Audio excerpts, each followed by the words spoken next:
Hello viewers, जय जगन्नाथ। देखो 22 तारिख मिलिବ सुभद्रा चतुर्थतम इनस्टॉलमेंट। ଆପଣ ଦେଖନ୍ତୁ ଆପଣଙ୍କର ଯେଉଁ ଉପମୁଖ୍ୟମନ୍ତ୍ରୀ ଆନାଉନ୍ସ କରିସାରିଛନ୍ତି କି ଯେ ଆମର ପ୍ରଭାତୀ ପରିଡ଼ା ଦେଖନ୍ତୁ ଏବେ ଆପଣଙ୍କର ଆନାଉନ୍ସ ହୋଇସାରିଛନ୍ତି। ଆପଣ ଦେଖୁଥିବେ ଆପଣଙ୍କର ଯେଉଁ 22 ତାରିଖ ସୁଦ୍ଧା ଆପଣଙ୍କର ମିଳିବାକୁ ଯାଉଛି ଚତୁର୍ଥତମ ସୁଭଦ୍ରା ପଇସା।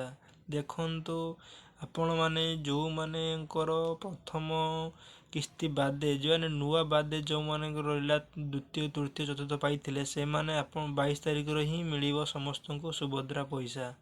ତ ଏଥିପାଇଁ ଆପଣଙ୍କୁ ପ୍ରଥମେ ଆପଣଙ୍କର ଡିବିଟି ଅଛି କି ନାହିଁ ପ୍ରଥମେ ଚେକ୍ କରିଦେବେ। ଡିବିଟି ମାଧ୍ୟମରେ ଆପଣଙ୍କର ସବୁ ଗଭର୍ଣ୍ଣମେଣ୍ଟ ସଂସ୍ଥାର ପଇସା ଯାଏ ଆପଣଙ୍କ ମାନଙ୍କୁ। ତ ଆପଣମାନେ ଯଥାଶୀଘ୍ର ଯାଇ ଆପଣଙ୍କର ଡିବିଟି ଚେକ୍ କରିଦେବେ। 22 ତାରିଖ ସୁଦ୍ଧା ଦେଖନ୍ତୁ 22 ତାରିଖରେ ମିଳିବାକୁ ଯାଉଛି ଆପଣଙ୍କର ଚତୁର୍ଥତମ ଇନଷ୍ଟଲମେଣ୍ଟ ମିଳିବାକୁ ଯାଉଛି। ଦେଖନ୍ତୁ ମୁଖ୍ୟମନ୍ତ୍ରୀ ଆପଣଙ୍କୁ ଘୋଷଣା କରିସାରିଛନ୍ତି। ତାପରେ ଦେଖନ୍ତୁ ଯେଉଁମାନେ ଆପ୍ଲାଏ କରିନାହାନ୍ତି ସେଇମାନେ ଯାଇ ଆପଣଙ୍କ ପାଖରେ ଥିବା ଜନସେବା କେନ୍ଦ୍ରରେ ଆପ୍ଲାଏ କରିନିଅନ୍ତୁ।